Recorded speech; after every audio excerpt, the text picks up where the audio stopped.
Tiresias' fame of prophecy was spread through all the cities of Ionia, for his unerring answers unto all who listen to his words.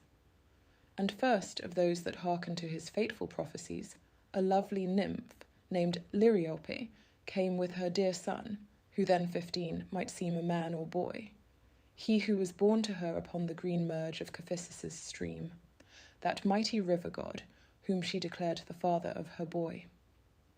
She questioned him, imploring him to tell her if her son, unequalled for his beauty, whom she called Narcissus, might attain a ripe old age. To which the blind seer answered in these words, if he but fail to recognize himself, a long life he may have beneath the sun. So frivolous the prophet's words appeared, and yet the event, the manner of his death, the strange delusion of his frenzied love, confirmed it. 3 times 5 years so were past, another 5 years, and the lad might seem a young man or a boy. And many a youth, and many a damsel sought to gain his love, but such his mood and spirit and his pride, none gained his favour. Once a noisy nymph, who never held her tongue when others spoke, who never spoke till others had begun, mocking Echo, spied him as he drove in his delusive nets some timid stags.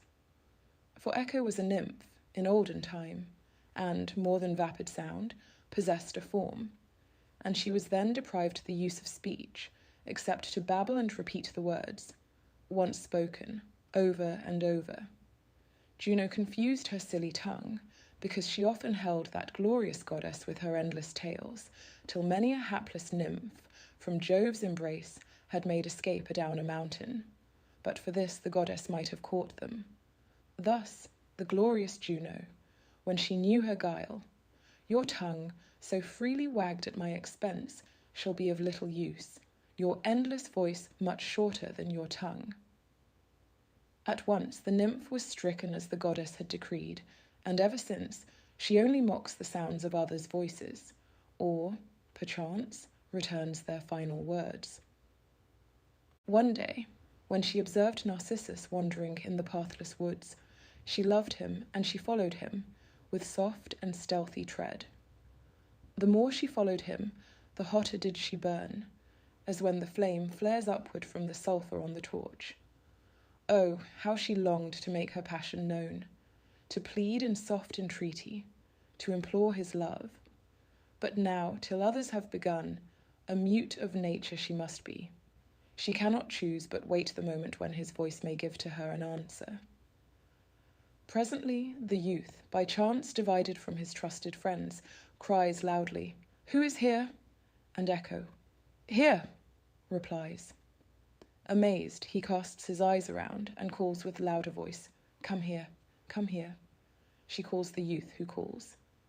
He turns to see who calls him, and beholding naught exclaims, "Avoid me not!"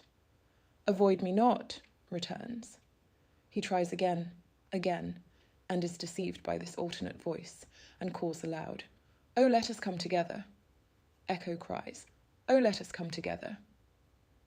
Never sound seemed sweeter to the nymph, and from the woods she hastens in accordance with her words, and strives to wind her arms around his neck. He flies from her, and as he leaves her says, "Take off your hands, you shall not fold your arms around me. Better death than such a one should ever caress me." Naught she answers save, "Caress me." Thus rejected she lies hid in the deep woods, hiding her blushing face with the green leaves, and ever after lives concealed in lonely caverns in the hills. But her great love increases with neglect. Her miserable body wastes away, wakeful with sorrows. Leanness shrivels up her skin, and all her lovely features melt, as if dissolved upon the wafting winds. Nothing remains except her bones and voice. Her voice continues, in the wilderness. Her bones have turned to stone. She lies concealed in the wild woods, nor is she ever seen on lonely mountain range. For, though we hear her calling in the hills, 'tis but a voice that lives among the hills.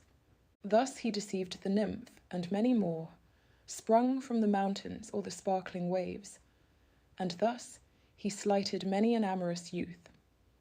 And therefore, someone whom he once despised, lifting his hands to heaven, implored the gods, if he should love, deny him what he loves. And as the prayer was uttered, it was heard by Nemesis, who granted her assent.